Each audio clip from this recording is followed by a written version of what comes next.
Hello viewers, welcome to commerce classes.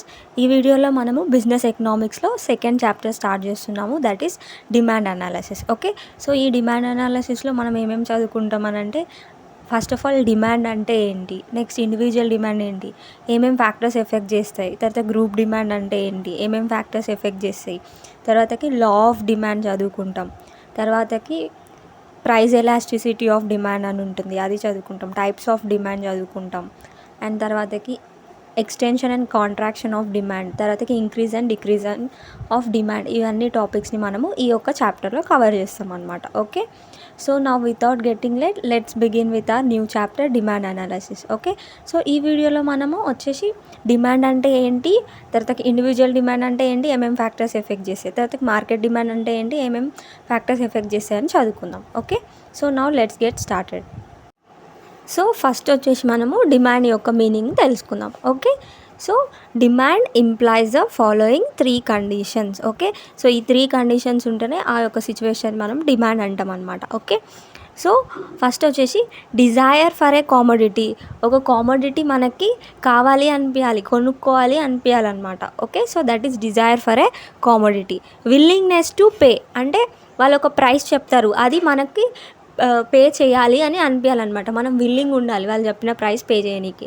And ability to pay, మనం pay చేయాలి అనుకుంటే సరిపోదు కదా, మన దగ్గర డబ్బులు ఉండాలి కదా, సో ఎబిలిటీ టు పే కూడా ఉండాలి. So demand implies Dzire for a commodity, willingness to pay and ability to pay. Okay, so ఈ 3 కండిషన్స్ ఉంటే దాన్ని మనం డిమాండ్ అంటాం అనమాట. Okay, so does the demand for a commodity refers to its quantity purchased at a given price per unit of time, say per day, per month or a year. Okay, so మనము ఒక commodity యొక్క డిమాండ్ని ఎట్లా చెప్పొచ్చు అని అంటే, మనం ఆ commodity యొక్క క్వాంటిటీ ఎంత కొంటున్నాం, ఫర్ ఎగ్జాంపుల్ కేజెస్లో అమ్మితే ఎన్ని కేజెస్ కొంటున్నాం, and at a particular price అంటే సెట్ చేసిన ప్రైస్కి మనం ఎంత క్వాంటిటీ కొంటున్నాం, పర్ యూనిట్ ఆఫ్ టైం అంటే పర్ డేకి ఎంత కొంటున్నాం, పర్ మంత్కి ఎంత కొంటున్నాం, ఆర్ ఎల్స్ ఒక ఇయర్లో ఎంత కొంటున్నాము అని చెప్పేదే డిమాండ్ ఫర్ కామోడిటీ అని మనం చెప్పొచ్చు అనమాట. Okay, for example mister X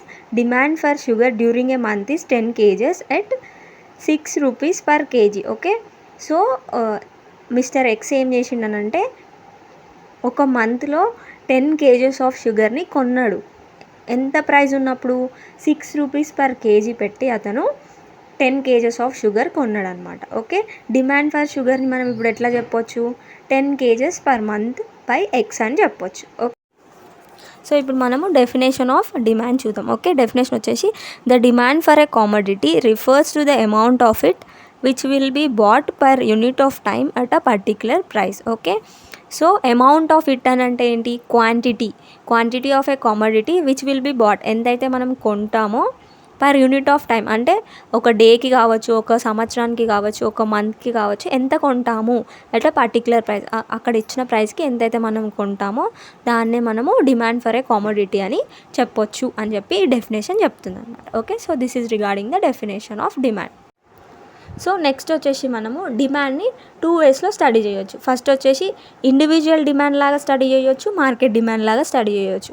so ఇప్పుడు మనము ఇండివిజువల్ డిమాండ్ అంటే ఏంటి, ఏమేమి ఫ్యాక్టర్స్ ఎఫెక్ట్ చేస్తాయి, మార్కెట్ డిమాండ్ అంటే ఏంటి, ఏమేమి ఫ్యాక్టర్స్ ఎఫెక్ట్ చేస్తాయి అని చూద్దాం. ఓకే, సో ఫస్ట్ వచ్చేసి individual demand. So individual demand వచ్చేసి the quantity bought by a single consumer at a given price during a given period of time is called as individual demand అని మనం చెప్పొచ్చు. Okay, so in a given period of time అంటే ఒక ఇయర్లో కావచ్చు, ఒక మంత్లో కావచ్చు, ఒక డేకి కావచ్చు, ఒక సింగిల్ పర్సన్ ఎంత క్వాంటిటీ అయితే కొంటాడో, ఒక కామోడిటీ యొక్క ఎంత క్వాంటిటీ అయితే కొంటాడో ఎట్ ఎ గివెన్ ప్రైస్, దాన్ని మనము ఇండివిజువల్ డిమాండ్ అని చెప్తాం అనమాట. ఎందుకనంటే మనం ఇక్కడ ఒక సింగిల్ పర్సన్ గురించి మాట్లాడుతున్నాం కాబట్టి అతను కొనే క్వాంటిటీని మనము ఇండివిజువల్ డిమాండ్ అని చెప్తున్నాం. So for example mister A buys 50 kgs of rice per month at 60 rupees per kg. So rice అనేది 60 rupees per kg ఉంది. హోల్ మంత్లో మిస్టర్ ఏ అనే పర్సన్ 50 kgs ఆఫ్ రైస్ అనేది కొంటున్నాడు. ఓకే, సో రైస్కి ఇక్కడ ఉన్న ఇండివిజువల్ డిమాండ్ ఏంటి, 50 kgs అని మనం చెప్పొచ్చు అనమాట. Okay, so this is regarding the individual demand. Next వచ్చేసి market demand. It refers to the total demand of all the buyers together. Okay, so మనం పైన ఇండివిజువల్ డిమాండ్ డిస్కస్ చేసినప్పుడు ఓన్లీ మిస్టర్ ఏ గురించి discuss చేసినాం. అదే market demand వచ్చేసరికి మార్కెట్లో ఉన్న అందరు కన్జ్యూమర్స్ ఎంత క్వాంటిటీ కొన్నారు అని కలిపితే వచ్చేదే మనకి మార్కెట్ డిమాండ్. ఓకే, సో ఇక్కడ ఒక ఎగ్జాంపుల్ చూద్దాం. ఇక్కడ 3 మెంబర్సే కన్జ్యూమర్స్ ఉన్నారు అనుకుందాం. ఓకే, మిస్టర్ ఏ 50 kgs కొన్నాడు, మిస్టర్ బి 100 kgs కొన్నాడు, మిస్టర్ సి 500 kgs కొన్నాడు. కాబట్టి టోటల్ చేస్తే మనకి ఇప్పుడు ఎంత వచ్చింది, 650 kgs వచ్చింది. సో ఒక మంత్లో వీళ్ళు ఇంత కొన్నారని అనుకుందాం ఫర్ ఎగ్జాంపుల్. అన్నప్పుడు మార్కెట్ డిమాండ్ ఎంత, అందరు బయర్స్ కలిపి, మార్కెట్లో ఉన్న అందరు బయర్స్ కలిపి 650 kgs ఆఫ్ రైస్ కొన్నారనమాట. Okay, so market demand for rice in a month అని అడిగితే మనం ఏం చెప్పొచ్చు, 650 kgs అని చెప్పొచ్చు. Okay, this is regarding the market demand. So simple వర్డ్స్లో చెప్పాలి అని అంటే ఇండివిజువల్ డిమాండ్ అంటే ఏంటి అని అంటే ఒక సింగిల్ కన్జ్యూమర్ ఎంత క్వాంటిటీ అయితే కొన్నాడో, ఒక కామోడిటీ యొక్క ఎంత క్వాంటిటీ అయితే కొన్నాడో దాన్ని మనము ఇండివిజువల్ డిమాండ్ అంటాం అనమాట. ఓకే, అదే మార్కెట్ డిమాండ్కి వచ్చేసరికి మార్కెట్లో ఉన్న అందరు కన్జ్యూమర్స్ తీసుకున్న క్వాంటిటీస్ అన్నిటినీ కలిపితే వచ్చేదే మనకి మార్కెట్ డిమాండ్ అనమాట. ఓకే, అండ్ నెక్స్ట్ టాపిక్ వచ్చేసి ఫ్యాక్టర్స్ ఇన్ఫ్లుయెన్సింగ్ ఇండివిజువల్ డిమాండ్. ఒక పర్సన్ ఒక ప్రోడక్ట్ యొక్క క్వాంటిటీ ఎక్కువ కొంటున్నాడు అని అంటే ఎందుకు, తక్కువ కొంటున్నాడు అని అంటే ఎందుకు, ఏమేమి ఫ్యాక్టర్స్ ఇన్ఫ్లుయెన్స్ చేస్తున్నాయి అతన్ని అట్లా క్వాంటిటీ రెడ్యూస్ ఇంక్రీజ్ చేయడానికి అని మనం ఇప్పుడు తెలుసుకుందాం. ఓకే, సో ఈ ఫ్యాక్టర్స్ ఇన్ఫ్లుయెన్సింగ్నే మనము డిటర్మినెంట్స్ ఆఫ్ డిమాండ్ అని కూడా చెప్పొచ్చు. Okay, so factors influencing individual demand వచ్చేసి, సో ఫస్ట్ వచ్చేసి price of the product. When prices are more the demand will be less and prices are less demand will be more. Okay, so prices తక్కువ ఉన్నప్పుడు మనం ఎక్కువ quantity కొనుక్కుంటాం and prices ఎక్కువ ఉన్నప్పుడు తక్కువ క్వాంటిటీ కొనుక్కుంటామని ఒక ఫ్యాక్టర్ చెప్తుంది. That is price of the product. So for example ఇప్పుడు ఆనియన్స్ కేసులో మనకి ప్రైజెస్ ఎక్కువ అయినప్పుడు మనము కేజెస్ కొనుక్కోలేం. ఓకే, మనం 250 grams అట్లా కొనుక్కుంటాం ప్రైస్ ఎక్కువైనప్పుడు. లోవర్ లెవెల్ ఆఫ్ ఇన్కమ్ ఉన్న పీపుల్ తక్కువ కొనుక్కుంటాం. ఓకే, అట్లా. అదే ప్రైస్ తక్కువ ఉన్నప్పుడు మనము ఇంకా వంటల్లో అడ్జస్ట్ చేసుకోవాల్సిన అవసరం లేదు కాబట్టి మనం 1 kg 2 kgs కొనుక్కొని మనం మంచిగా వాడుకుంటాం. Okay, so this is the thing. Price అనేది మనకి ఎఫెక్ట్ చేస్తుంది, ఎక్కువ క్వాంటిటీ తీసుకోవాలా తక్కువ క్వాంటిటీ తీసుకోవాలా అని చెప్పేసి. ఓకే, సో కొంతమంది అయితే ఇంకా మొత్తమే మానేస్తారు, అవి 250 grams కూడా కొనుక్కోరు అనమాట. Okay, so that's the thing. First price of the product is over. So next factor వచ్చేసి income of the person. When the income of a person increases, he may buy more quantity of the goods or the products which he used to buy before in lesser quantities. Okay, so ఇప్పుడు నాకు income పెరిగింది, నా salary పెరిగింది అన్నప్పుడు నేను ప్రీవియస్గా less క్వాంటిటీలో కొనుక్కొని అడ్జస్ట్ చేసుకున్న గూడ్స్ని నేను ఇప్పుడు కొంచెం ఎక్కువ క్వాంటిటీలో కొనుక్కొని నేను మంచిగా వాడుకుంటా. Okay, and he may also shift to other branded products which results in increase of demand for that goods and vice versa. Okay, ఇప్పుడు నాకు ఇన్కమ్ పెరిగింది కాబట్టి నేను లో బ్రాండెడ్ గూడ్స్ని కొనడం ఆపేసి బ్రాండెడ్ గూడ్స్ కొనడానికి నేను ట్రై చేస్తాను. ఆ విధంగా ఏమవుతుంది, పాపులర్ బ్రాండ్స్కి డిమాండ్ పెరుగుతుంది, అదేవిధంగా అన్పాపులర్ బ్రాండ్స్కి మనకి డిమాండ్ అనేది తగ్గుతుంది అని ఈ పాయింట్ చెప్తుంది అనమాట. ఓకే, సో ఇన్కమ్ ఇంక్రీజ్ అయితే మనము తక్కువ క్వాంటిటీ కొనేది ఎక్కువ క్వాంటిటీ కొనుక్కుంటున్నాం అండ్ బ్రాండెడ్ గూడ్స్కి షిఫ్ట్ అవుతున్నాం. అదే మనకి ఇన్కమ్ డిక్రీజ్ అవుతే మనం ఇప్పుడు కొనేదానికన్నా తక్కువ క్వాంటిటీనే కొంటాం ఎగ్జిస్టింగ్ గూడ్స్ని. తర్వాతకి ఒకవేళ ఇప్పుడు బ్రాండెడ్ వాడుతూ ఉంటే మనకి శాలరీ తగ్గింది కాబట్టి మనం కొనలేం కాబట్టి we will shift to some other unpopular బ్రాండ్స్కి మనం వెళ్తాం. కాబట్టి ఈ బ్రాండెడ్ గూడ్స్కి డిమాండ్ తగ్గుతుంది అండ్ మనం ఏదైతే గూడ్కి షిఫ్ట్ అవుతున్నామో అక్కడ డిమాండ్ అనేది పెరుగుతుంది అనమాట. ఓకే, సో నెక్స్ట్ వచ్చేసి taste and habits. When the habits and taste of people change they will demand some other goods and stop demanding some goods. Okay, so ఒక పర్సన్ యొక్క టేస్ట్లో and ప్రిఫరెన్సెస్లో and హ్యాబిట్స్లో changes వచ్చినప్పుడు కొన్ని గూడ్స్ని కొనడం మానేస్తాడు and కొన్ని new గూడ్స్ని కొనడం start చేస్తాడు అనమాట. Okay, so అదే ఈ పాయింట్ అనమాట. ఇండివిజువల్ డిమాండ్ని టేస్ట్ అండ్ ప్రిఫరెన్సెస్ కూడా ఎఫెక్ట్ చేస్తున్నాయి. ఫర్ ఎగ్జాంపుల్ హ్యాబిట్స్లో చేంజ్ వచ్చింది అనుకుందాం. ఓకే, సో ఒక పర్సన్ స్మోక్ చేసేవాడు బిఫోర్, ఇప్పుడు హ్యాబిట్ చేంజ్ చేసుకున్నాడు, ఇప్పుడు స్మోక్ చేయట్లేడు అన్నప్పుడు అతను ఏం చేస్తాడు, స్టాప్ బయింగ్ సిగరెట్. సో అతను సిగరెట్ కొనడమే మానేస్తాడు. Okay, so he will stop demanding the cigarette.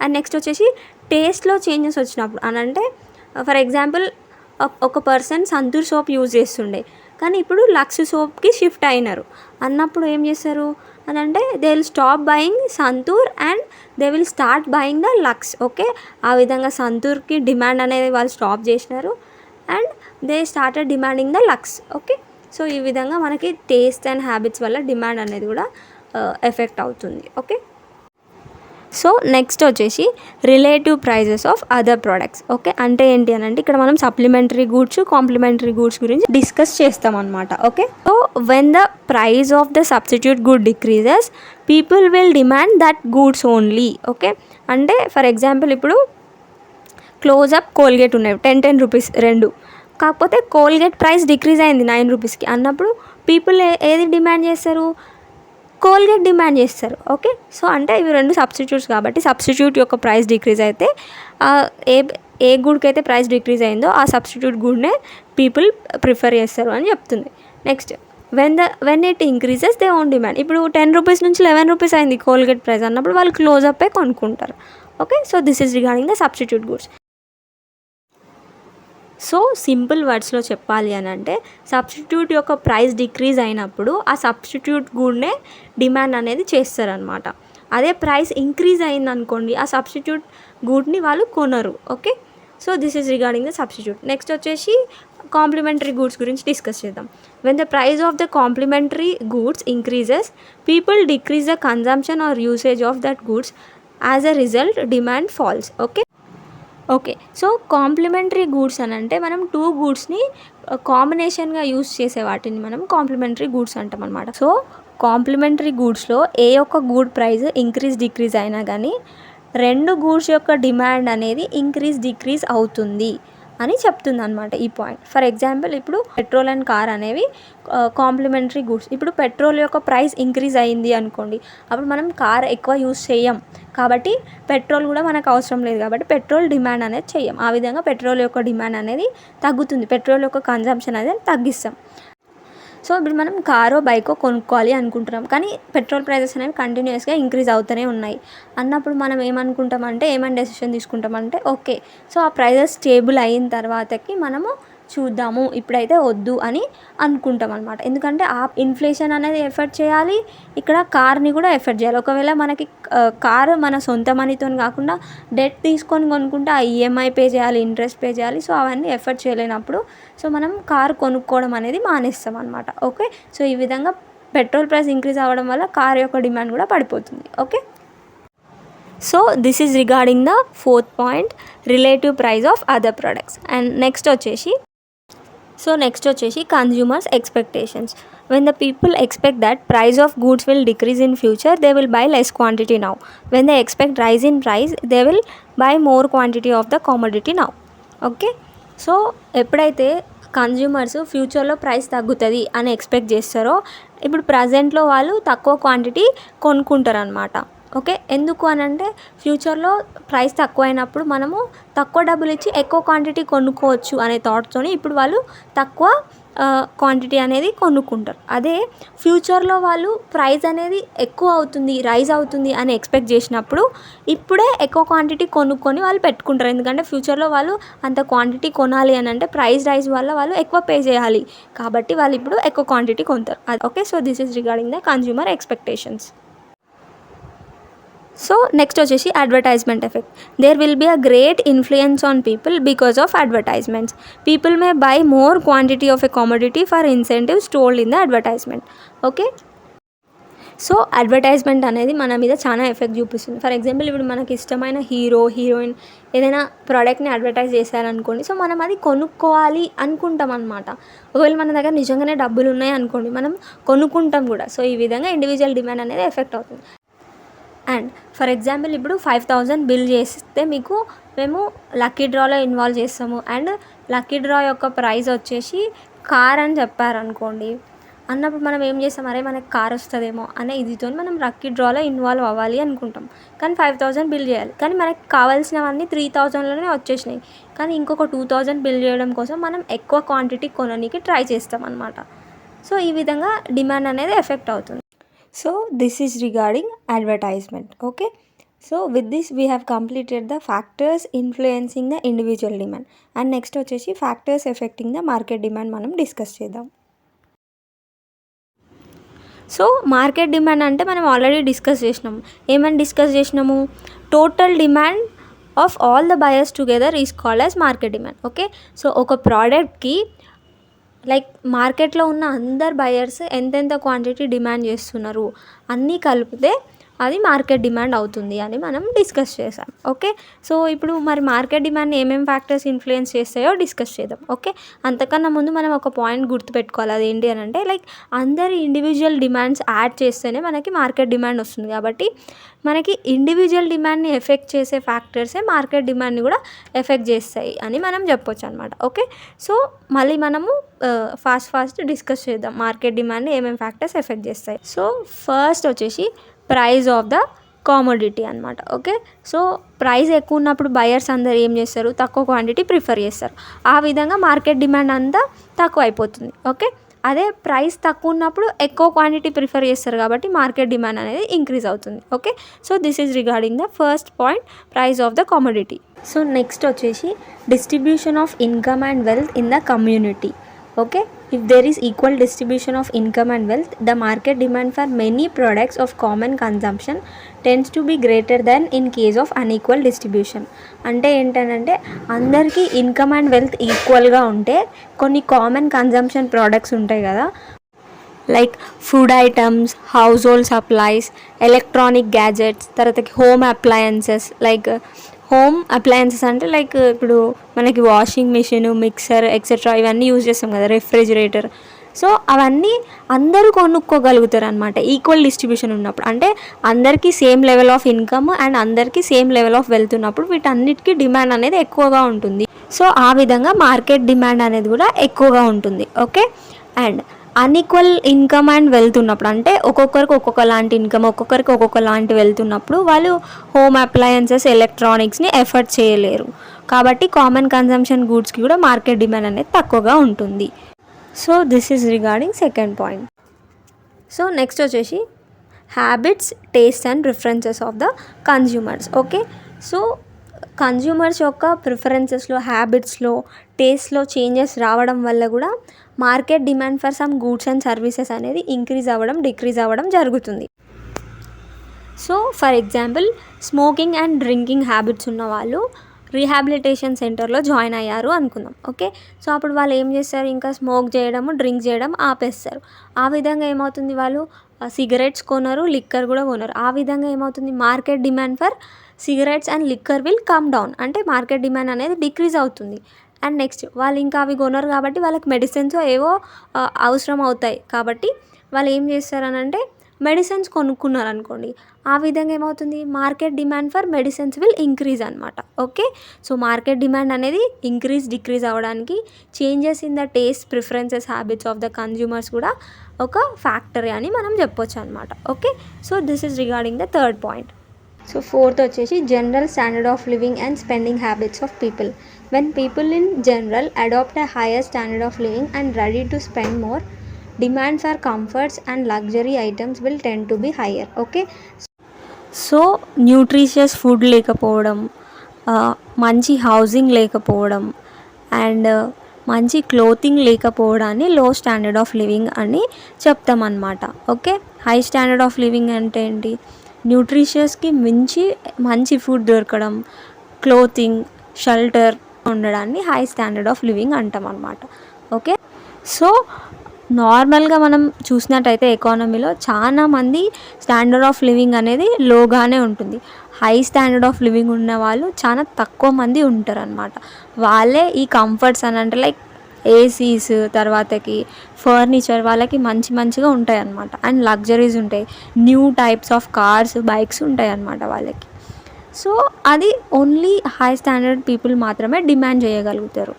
Okay, so ఎప్పుడైతే హై స్టాండర్డ్ ఆఫ్ లివింగ్ ఉన్న పీపుల్ తక్కువ మంది ఉంటారో ఈ కంఫర్ట్స్కి అండ్ లగ్జరీ ఐటమ్స్కి డిమాండ్ అనేది, మార్కెట్ డిమాండ్ అనేది తక్కువ ఉంటుంది. అదే ఒకవేళ స్టాండర్డ్ ఆఫ్ లివింగ్ అనేది పెరిగితే, అందరు పీపుల్కి స్టాండర్డ్ ఆఫ్ లివింగ్ అనేది పెరిగితే ఈ లగ్జరీ ఐటమ్స్కి అండ్ కంఫర్ట్ ఐటమ్స్కి మార్కెట్ డిమాండ్ అనేది ఇంక్రీజ్ అవుతుంది అని ఈ పాయింట్ చెప్తుంది అనమాట. Okay. And next 5th point వచ్చేసి number of buyers in the market. When there are more number of buyers in the market the demand will be more and vice versa. Okay. ఇప్పుడు మార్కెట్లో ఎక్కువ మంది buyers ఉన్నారనుకోండి, అప్పుడు market demand అనేది ఎక్కువ ఉంటుంది. అండ్ మార్కెట్లో తక్కువ మంది బయర్స్ ఉన్నారనుకోండి, అప్పుడు మార్కెట్ డిమాండ్ అనేది తక్కువ ఉంటుంది, అంతే. అండ్ నెక్స్ట్ వచ్చేసి age structure and gender ratio. The market demand depends on the age structure and gender ratio because when old age people are more then there will be demand for medicines and other goods which they need. Similarly, when female population is more, male population is less, there will be more demand for women wear and less demand for men's wear and other things used by men etc. respectively. So ఎప్పుడైతే aged people more ఉంటారు, అంటే more than 60 years ఉన్న వాళ్ళు ఎక్కువ మంది ఉన్నారనుకోండి కంట్రీలో, అప్పుడు మెడిసిన్స్కి మార్కెట్ డిమాండ్ అనేది ఎక్కువగా ఉంటుంది. అదే ఏజ్డ్ పీపుల్ తక్కువ ఉన్నారనుకోండి, మెడిసిన్స్కి మార్కెట్ డిమాండ్ అనేది తక్కువ ఉంటుంది. ఓకే. అండ్ ఏజ్డ్ పీపుల్ ఎక్కువ మంది ఉన్నారు కదా, వాళ్ళు యూస్ చేసే అన్ని ప్రోడక్ట్స్కి కూడా మార్కెట్ డిమాండ్ అనేది ఎక్కువగానే ఉంటుంది. ఓకే. అండ్ నెక్స్ట్ వచ్చేసి జెండర్ రేషియో. ఇప్పుడు విమెనే ఎక్కువ ఉన్నారు మెన్ కన్నా అన్నప్పుడు, విమెన్ యూజ్ చేసే ప్రోడక్ట్స్ లైక్ వాళ్ళ శారీస్ కావచ్చు, కుర్తీస్ కావచ్చు, అండ్ నెక్స్ట్ వాళ్ళు యూజ్ చేసే యాక్సెసరీస్ కావచ్చు, ఇంకా వేరే ప్రోడక్ట్స్ కావచ్చు, వాటికి డిమాండ్ అనేది ఎక్కువగా ఉంటుంది, అంటే మార్కెట్ డిమాండ్ అనేది ఎక్కువగా ఉంటుంది. అదే ఒకవేళ విమెన్ తక్కువ ఉన్నారనుకోండి, వాళ్ళు యూజ్ చేసే ప్రోడక్ట్స్కి మార్కెట్ డిమాండ్ అనేది తక్కువగా ఉంటుంది అనమాట. సో ఒకవేళ మెన్ ఎక్కువగా ఉన్నారనుకోండి విమెన్ కన్నా అన్నప్పుడు, మెన్ యూజ్ చేసే ప్రోడక్ట్స్ లైక్ వాళ్ళ షర్ట్స్, ప్యాంట్స్, బైక్స్, కార్స్ వాళ్ళు యూజ్ చేస్తారు కాబట్టి వాటికి మార్కెట్ డిమాండ్ అనేది ఎక్కువగా ఉంటుంది. Okay. So age structure and gender ratio కూడా మనకి market demand for certain goods and సర్వీసెస్ని డిసైడ్ చేస్తుంది అనమాట. ఓకే, ఇన్ఫ్లుయెన్స్ చేస్తుంది అని చెప్పొచ్చు. అండ్ నెక్స్ట్ వచ్చేసి ఫ్యూచర్ ఎక్స్పెక్టేషన్స్. సో మనం ఆల్రెడీ డిస్కస్ చేసినాం ఫ్యూచర్ ఎక్స్పెక్టేషన్స్ ఏంటి. లైక్ ఇప్పుడు పీపుల్ ఒకవేళ ఒక ప్రోడక్ట్ యొక్క ప్రైస్ అనేది ఫ్యూచర్లో తగ్గుతుంది అని ఎక్స్పెక్ట్ చేస్తుంటే వాళ్ళు ఇప్పుడు తక్కువ క్వాంటిటీ కొనుక్కుంటారు, ఎందుకంటే ఫ్యూచర్లో మనం తక్కువ కాస్ట్ పెట్టి మనం ఎక్కువ కొనుక్కోవచ్చు అనే ఒక థాట్తో వాళ్ళు ఇప్పుడు తక్కువ కొనుక్కుంటారు. ఆ విధంగా మార్కెట్ డిమాండ్ అనేది తక్కువ ఉంటుంది ఇప్పుడు. అండ్ ప్రైస్ ఎక్స్పెక్టేషన్ అనేది ఎక్కువ అవుతుంది ఫ్యూచర్లో, అంటే ప్రైస్ అనేది ఫ్యూచర్లో రైజ్ అవుతుంది అని వాళ్ళు అనుకున్నప్పుడు ఇప్పుడే ఎక్కువ క్వాంటిటీ అనేది కొనుక్కొని పెట్టుకుంటారు. కాబట్టి ఇప్పుడు మార్కెట్ డిమాండ్ అనేది పెరుగుతుంది. ఓకే. సో మార్కెట్ డిమాండ్ పెరగడానికి తగ్గడానికి ఫ్యూచర్ ఎక్స్పెక్టేషన్స్ కూడా కారణం. ఓకే. అండ్ నెక్స్ట్ వచ్చేసి level of taxation and tax structure. When there is change in a tax structure it will influence the market demand. When government collect less taxes, people can save some money and can spend it to buy some commodity which in turn increase demand for it. It అంటే ఇక్కడ ఆ commodity అనమాట. Okay. So for example ఇప్పుడు government less taxes collect చేస్తుంది అన్నప్పుడు కొంచెం money save చేసుకోవచ్చు. ఆ మనీని మనం కొన్ని గూడ్స్ కొనడానికి యూజ్ చేయొచ్చు. ఆ విధంగా మనం ఏ గూడ్స్ అయితే కొంటున్నామో ఆ గూడ్స్కి మార్కెట్ డిమాండ్ అనేది పెరుగుతుంది. Okay. So level of taxation అనేది కూడా మార్కెట్ డిమాండ్ని ఇన్ఫ్లుయెన్స్ చేస్తుంది అని మనం చెప్పొచ్చు. అండ్ నెక్స్ట్ వచ్చేసి ఫ్యాషన్.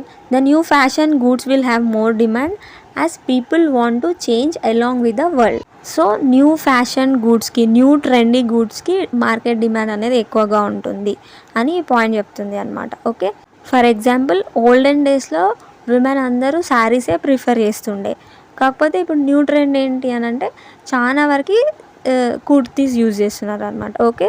సో ఇది న్యూ ఫ్యాషన్ వచ్చింది కాబట్టి కుర్తీస్కి మనకి డిమాండ్ అనేది ఎక్కువగా ఉంటుంది when compare to saris. So by this we can say that fashion will also influence the market demand అని. ఓకే. నెక్స్ట్ వచ్చేసి climatic conditions. So people prefer to buy the goods which satisfy their wants in prevailing climatic conditions. The people in North India demand woolen clothes, whereas South Indian people prefer cotton clothes. Okay. So మనం ఉంటున్న climatic కండిషన్స్ని బట్టి, అంటే మనం ఏ ప్లేస్లో ఉన్నామో అక్కడ చుట్టుముట్టు climate ఎట్లా ఉంది అనే దాన్ని బట్టి మన వాంట్స్ అనేవి డిఫరెంట్గా ఉంటాయి అన్నమాట. Okay, for example north Indian people అక్కడ మొత్తం కూల్గా ఉంటుంది కాబట్టి వాళ్ళు వూలెన్ క్లోత్స్ని ప్రిఫర్ చేస్తారు. అక్కడ market demand for woollen clothes అనేది ఎక్కువగా ఉంటుంది. When it comes to south India, మన సైడ్ వచ్చేసరికి మరీ నార్త్లో ఉన్నంత కూల్ ఉండదు, కొంచెం టెంపరేచర్ ఇక్కడ ఉంటుంది కాబట్టి మనము కాటన్ క్లోత్స్ని ప్రిఫర్ చేస్తాం అన్నమాట. ఓకే, సో మన సైడ్ చూసేసరికి market demand for cotton clothes అనేది ఎక్కువగా ఉంటుంది. Okay, so this is regarding the climatic conditions. And next వచ్చేసి so customs. People prefer to buy the goods which satisfy the customs of their religion, nationality and occupation, etc. So for example ఒక custom వైజ్గా చూసుకుంటే married women శారీయే wear చేయాలి అని చెప్పారనుకోండి, అప్పుడు ఏమవుతుంది, ఒక ఏరియాలో ఎక్కువ మంది మ్యారీడ్ ఉమెన్ ఉన్నారనుకోండి, శారీస్కి మార్కెట్ డిమాండ్ అనేది ఎక్కువగా ఉంటుంది. అదే అన్మ్యారీడ్ వాళ్ళు కుర్తీస్ చుడీదార్సే వేసుకోవాలి అని ఒక కష్టం ఉంది అనుకోండి, అప్పుడు ఏమవుతుంది, అన్మ్యారీడ్ వాళ్ళు ఎక్కువ ఉంటే కుర్తీస్ చుడీదార్స్కి మార్కెట్ డిమాండ్ అనేది ఎక్కువ అవుతుంది. సో ఈ కస్టమ్స్ అనేవి కూడా మార్కెట్ డిమాండ్ని ఇన్ఫ్లుయెన్స్ చేస్తాయని చెప్పొచ్చు. అండ్ నెక్స్ట్ వచ్చేసి advertisement. Advertisement will influence the people to buy certain goods for discounts, offers, lotteries, lucky dross, rewards, gifts etcetera. So for example 1+1 offer ఉన్నప్పుడు నార్మల్గా కొనే జనాల కన్నా ఎక్కువ మంది వచ్చి కొంటారు, ఎందుకంటే 1+1 ఆఫర్ ఉంది కాబట్టి ఆ విధంగా మార్కెట్ డిమాండ్ అనేది ఇంక్రీజ్ అవుతుంది. అండ్ నెక్స్ట్ 50% డిస్కౌంట్ అని కూడా పెడతారు, వాళ్ళు అడ్వర్టైజ్మెంట్స్ ఇస్తారు, అప్పుడు కూడా జనరల్గా ఉండే డిమాండ్ కన్నా ఎక్కువ డిమాండ్ ఉంటుంది, ఆ విధంగా మార్కెట్ డిమాండ్ అనేది ఇంక్రీజ్ అవ్వచ్చు. నెక్స్ట్, ఈ ప్రోడక్ట్ కొంటే మిమ్మల్ని లక్కీ డ్రాలో ఇన్వాల్వ్ చేస్తాం, మీకు కార్ గిఫ్ట్ రావచ్చు అని చెప్పి అడ్వర్టైజ్మెంట్ చేశారనుకోండి, సో పీపుల్ విల్ బై, ఆ విధంగా మార్కెట్ డిమాండ్ అనేది పెరుగుతుంది. సో అడ్వర్టైజ్మెంట్ అనేది కూడా మార్కెట్ డిమాండ్ని ఇన్ఫ్లుయెన్స్ చేస్తుంది అని మనం చెప్పొచ్చు అనమాట. So this is regarding advertisement. So with this we have completed the factors influencing the market demand also. And in this video we have discussed what is demand, individual demand అంటే ఏంటి, market demand అంటే ఏంటి, that factors influencing individual demand, factors influencing market demand. Okay, and I hope that you are clear with the concept, and if you have liked my explanation, please like, share and subscribe. Thanks for watching.